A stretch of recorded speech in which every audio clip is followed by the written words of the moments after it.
Hello, my friends. My name is Keith Simmons. I am one of many people in ministry here at Duncan United Church. And welcome you to our Ash Wednesday service. It's our first service in the period of Lent that takes us up to Easter Sunday, the 46 days, or 40 days if you're not counting Sundays, of observance, of remembrance, of contemplation, a time that takes us through reflection on who we are and whose we are. So let us join together in our service after we hear a few announcements. Just a reminder that we are having a companion study that goes with the book Braiding Sweetgrass that will start next Tuesday, the 23rd at 6:30. If you'd like to log into that, the information is available on our Facebook page through the Dove and I think on our website too. It's a study that tries to help us engage more deeply in creation and in the created world. You'd certainly be welcome there. Also, just a moment to pause and remember the territory we're on, the land that's been occupied but is still unceded territory of the Coast Salish people, local folk and the Cowichan tribes who populated this warm land for so many centuries and millennia, and whose founding values and traditions of love, generosity, kindness, and respect are also our traditions and gospel tradition. And it's good to know that we are here with them and they are with us as we walk another path together, a path of reconciliation and renewed relationship. And so now, as we gather on this day, let us remember that Sunday's palms are Wednesday's ashes, as Connie plays the introit for us and a verse of that hymn. We have failed to love our neighbors, their offenses to forgive, have not listened to their troubles, nor have cared just how they live. We are jealous, proud, impatient, loving overmuch our things. May the yielding of our failings be our Lenten offering. Thanks to Connie for that. And now let us join together in our opening prayer. And so we're advised to think about the admissions that we make to ourselves, we make to God, we make to our Creator and our neighbors. Let us join together in this opening prayer saying, calling one. You remind us to hallow our Creator, to seek forgiveness and forgive, to know our daily bread will be provided, to care for one another as you care for us, to be mindful of our place in God and God's place in us. And yet, still we wander off, forget our call, forget our creation, forget, regret. How can we mark ourselves as yours? How can we hold in you and you in us? Let's hear these words of assurance. God holds us eternally, and we are marked in God's love. Let's think of that as we hear the opening hymn that Connie plays for us, Psalm 42 in Voices United number 776, as the deer pants for water.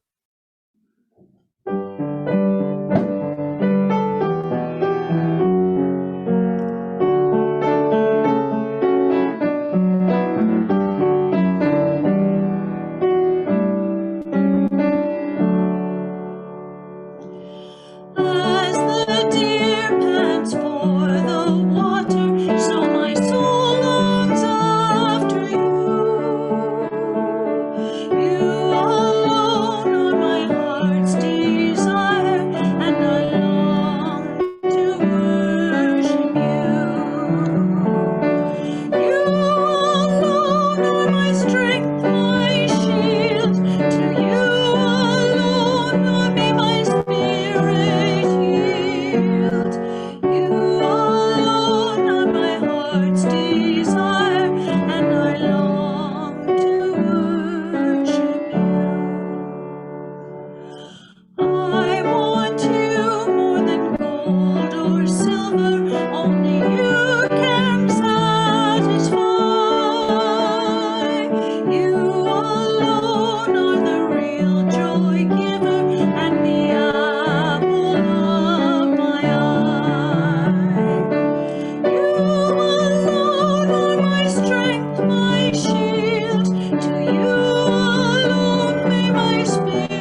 Thank you, Connie. Has to be one of my favorites. So now let us hear from Isaiah, from the prophet Isaiah at chapter 58, verses 1 to 12. Shout out, do not hold back. Lift up your voice like a trumpet. Announce to my people their rebellion, to the house of Jacob their sins. Yet day after day they seek me and delight to know my ways, as if they were a nation that practiced righteousness and did not forsake the ordinance of their God. They ask of me righteous judgments. They delight to draw near to their God. Why do we fast, but you do not see? Why humble ourselves, but you do not notice? Look, you serve your own interest on your fast day and oppress all your workers. Look, you fast only to quarrel and to fight and to strike with a wicked fist. Such fasting as you do today will not make your voice heard on high. Is such the fast that I choose, a day to humble oneself? Is it to bow down the head like a bulrush and to lie in sackcloth and ashes? Will you call this a fast, a day acceptable to the Lord? Is not this the fast that I choose? To loose the bounds of injustice, to undo the thongs of the yoke, to let the oppressed go free, and to break every yoke? Is it not to share your bread with the hungry and bring the homeless poor into your house? When you see the naked, to cover them, and not to hide yourself from your own kin. Then your light shall break forth like the dawn, and your healing shall spring up quickly, and your vindicator shall go before you.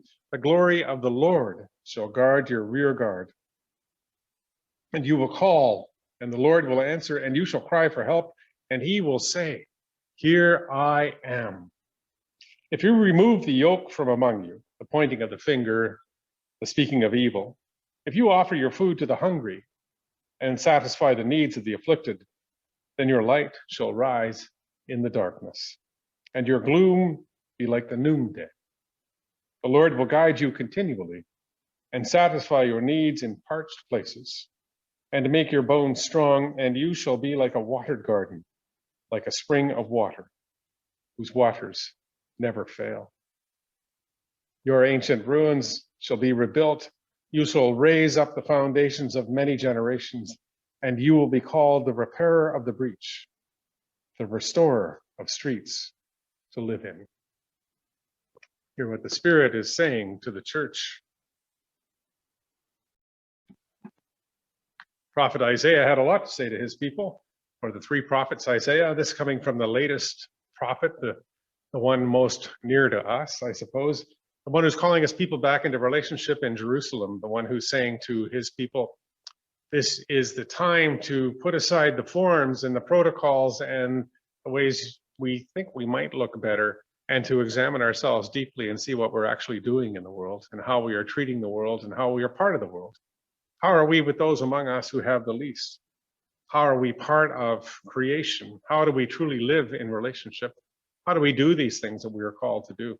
Isaiah calls upon the people, saying that God calls you not to the forms and the formalities, not to the dressing and the fasting, or even the sackcloth and the ashes, but calls you to take on a deeper mark, one that shows that you are marked in relation to creation, one that shows that you are one of, all there is, all there was, and all there will be, because you are.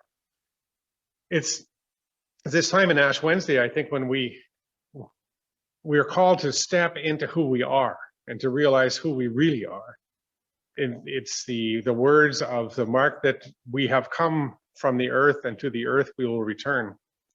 Those words I was thinking of when I did a little bit of preparation for today and brought with me some of the sand that we use, or that I use anyway, at memorial services, when we'll take some sand and place it, make a mark upon the coffin or the urn or upon the ground to say that, you know, ashes to ashes, dust to dust, earth to earth.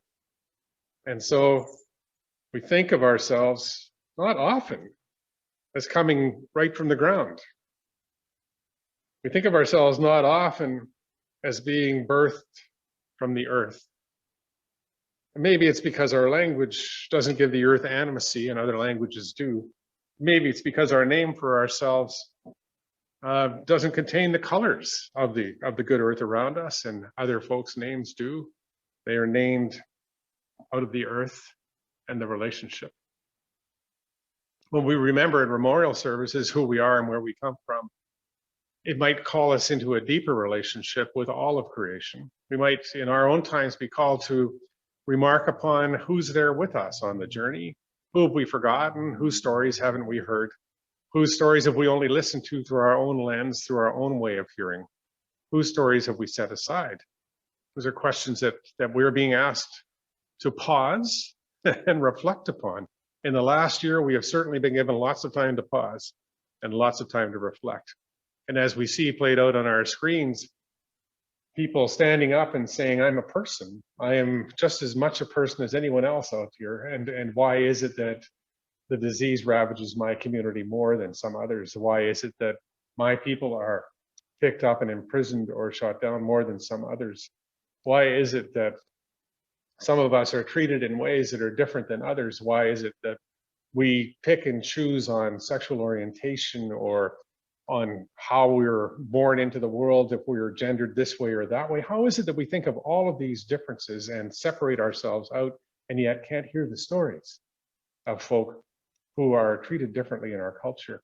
And more than that, I think the book Braiding Sweetgrass opened up to me the idea that there are many, many, many other stories that we're not hearing as well. There are stories of the plants that in the book are referred to as our elder brothers and sisters, the ones that were here first, the ones that have so much to give and so much to teach. A question about how we are living in reciprocal relationship with all of creation, with other human beings and with other living beings. The question of how do we mark ourselves differently? Christ called us on a long journey of relationship. When Christ walked among us in the flesh, he called his friends and his followers, his disciples, and those who came to listen to him to realize that they were part of God and that God's love was there for them. And he called upon them to act as if it was, much as Isaiah does in this passage. Christ called upon his followers and those he walked with to reach out to one another, to sustain one another, and to nurture and care for one another. He said that we are all part of God and God is part of all of us, and that we are to be marked in a different way. And to me, the marking on Ash Wednesday has taken on that sense that we are marked by God. We are marked in our hearts and our souls, and God marks us. But we maybe don't often mark ourselves, don't often take the steps to show the world and show ourselves that we are Christ and Christ is ours, that we are God's and God is ours, that we are part of the unfolding relationship of creation. For me, marking myself with the earth, with the ash that comes out of that which is growing from the earth, is a way of saying to all of creation and most specifically to myself, that I am one in you and I am marked out in that way. In the way that God sees me, I now see myself. And so when we take last year's poems that were celebrated in the church and return them back to their constituent ashes and mix with them the ashes of prayers and mix with that some water from Galilee and with that some oil from Palestine, from the olive trees there. When we blend those together, then we make a mark upon ourselves, upon forehead or hand or heart and soul, a mark of love and lived relationship. So let us then take a moment, if you have some ashes at home, to mark yourself, and if you don't, to think of how it might feel to be back in this place again, and to stand in the lines as we've stood so many times before, to come to receive the mark of the cross and to know ourselves as marked out as God's people, come to bring relationship to earth as best we can as we stumble along the road and fumble our way through Christ's blessings.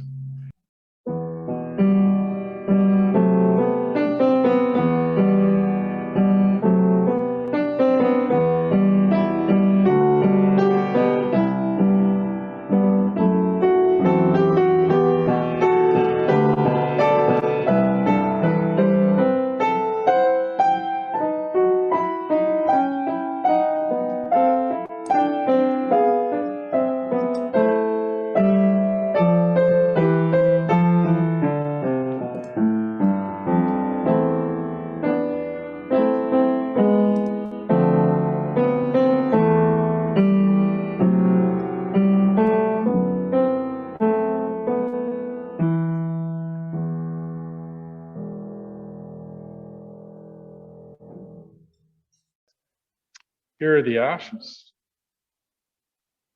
I've made earlier today. Perhaps you have your own. And Jeff tells me I'm supposed to look this way. And so it's harder for me to see this way.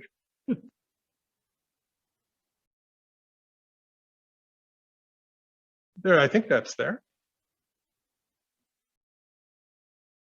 Okay, back to this one. Yes, it's there. So the mark of the cross, the mark of the earth, the mark of God's love. May it be there upon all of us for all time. And let us now then join together in our prayer from Voices United, number 106, to give thanks to God as we say together our prayer, Voices United 106, if you have it in front of you. Let us say together, God, our Creator, you have formed us out of the dust of the earth. May these ashes be to us a sign of our mortality and penitence, so that we may remember that not only by your gracious gift are we given everlasting life, through Jesus Christ also lies our way to salvation.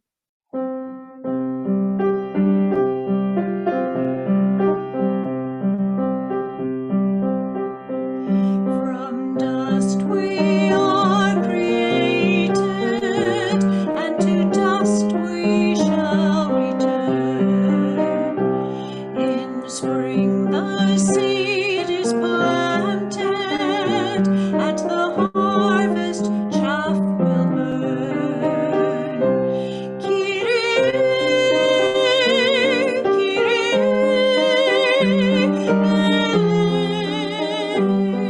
eleison. Kyrie,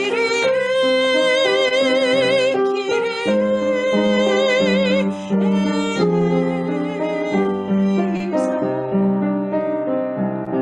Lord, have mercy. From dust we are created, and to dust we shall return. In spring the seed is planted, at the harvest chaff will burn. Kyrie,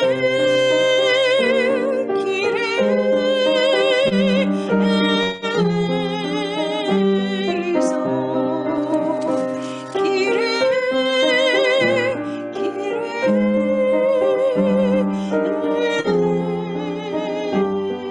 eleison.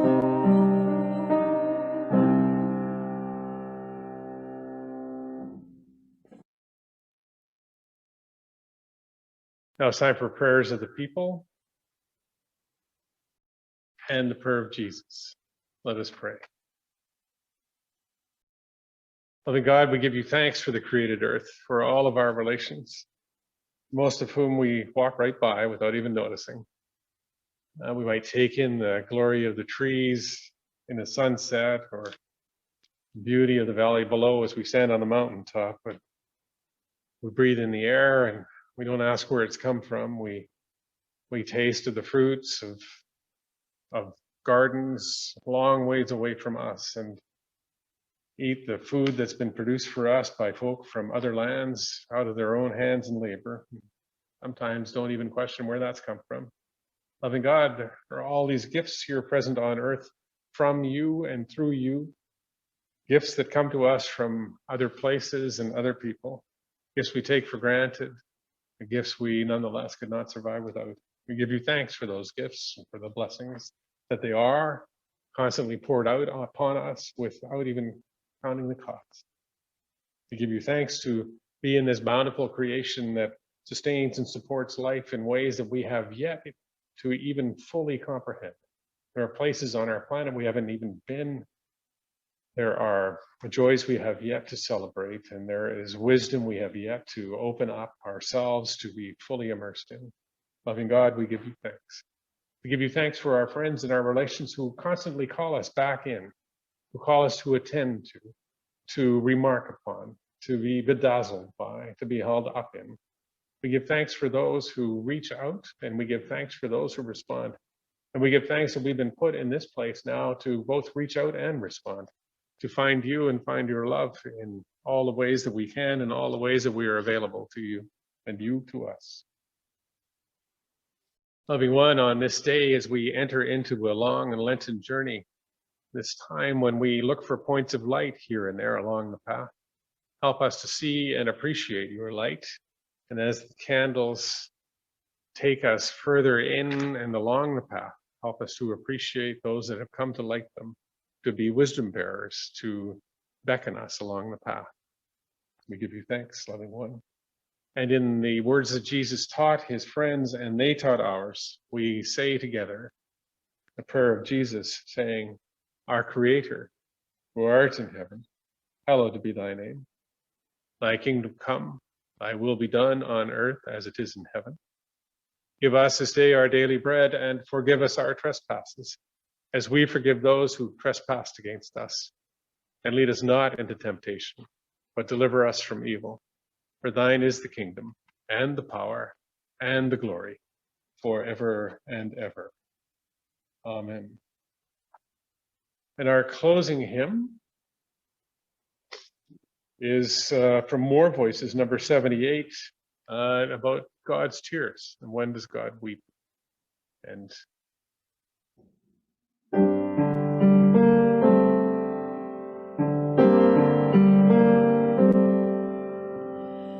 God weeps at love withheld, at strength misused, at children's innocence abused, until we change the way we love.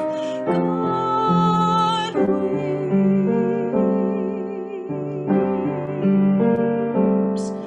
God bleeds at anger's fist, at trust betrayed, at women battered and afraid, until we change the way we win. God bleeds.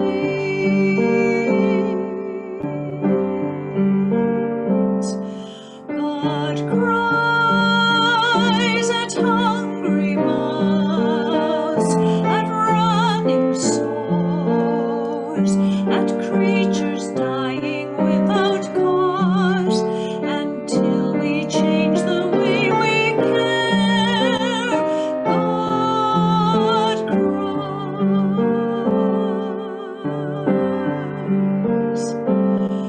God wait for stones to melt, for peace to seed, for hearts to hold each other's need, until we understand the Christ.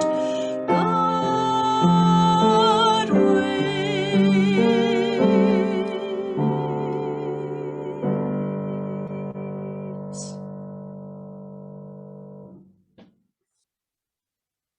thank you, Connie. It's a beautiful piece. Hard words. Reminds me of teaching from Dorothy Soleil, who is a German theologian who grew up in Germany during the war, actually came of age probably closer to the end of the war. And she was thinking and contemplating and spending her life writing about how God calls us into peaceful relationship and how God calls us into relationship with one another. She said at that time in Germany, God's voice was small and shrunken and weak. There was nobody hearing it. And so it reminds me of this song of our partnership with God, our relationship in God, that God works with us and through us as God does through all of creation.